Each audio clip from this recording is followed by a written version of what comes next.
There are approximately 10,000 species of birds in the world. However, their exact number is unknown to scientists because they cannot come to a consensus on how to distinguish one species from another. But among all this diversity of feathered creatures, there are amazing creatures that have unique abilities. As an example, we can cite swifts, which weigh only 200 grams, but can fly thousands of kilometers without landing. And there is also a showbill bird, which amazes with its huge beak, which helps it feed on baby crocodiles. And did you know that there is also a feathered creature in the world that can fly at the same altitude as airplanes? No other bird has been seen in conditions where there is very little oxygen. If not, then be sure to watch our video, in which we will tell you about this bird. Watch our video to the end. Subscribe to the channel and expand your horizons. There are so many interesting things in the world. So, let's get started. The highest flying bird became known in 1973. That's when an airplane flew over the African state of Côte d'Ivoire and accidentally shot down a bird at an altitude of 11,300 meters.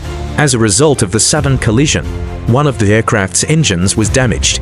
Despite this damage, it landed safely on the ground and no one was hurt.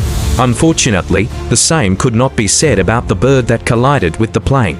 All that was left of it were a couple dozen feathers. Thanks to them, bird experts ornithologists were able to identify the species of the feathered creature.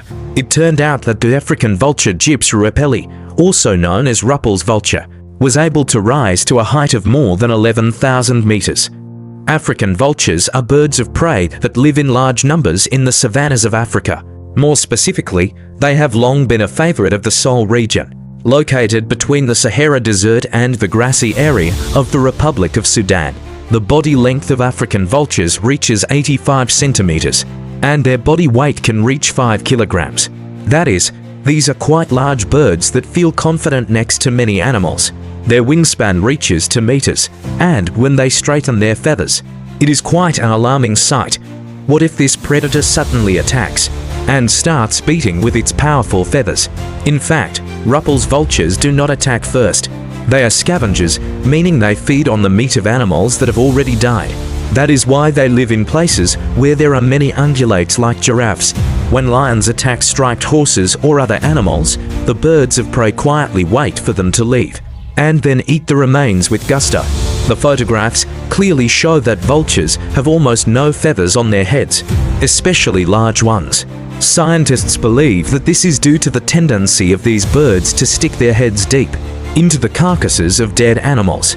African vultures live in groups, preferring rocky ledges. Usually, one colony contains from 10 to 1,000 individuals. That is, they are truly family animals.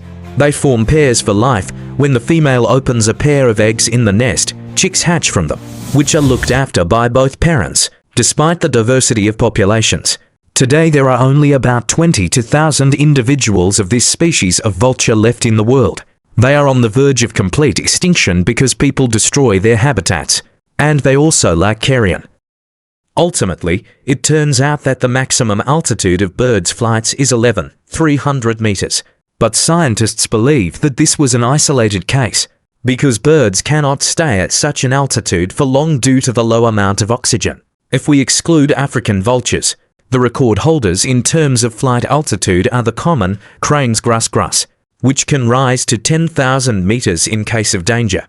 It is also worth mentioning the bar-headed geese Anser indicus, which have been spotted at an altitude of 7,300 meters. Thank you for watching the video. It is very important for us. Subscribe to the channel and learn interesting facts about wildlife.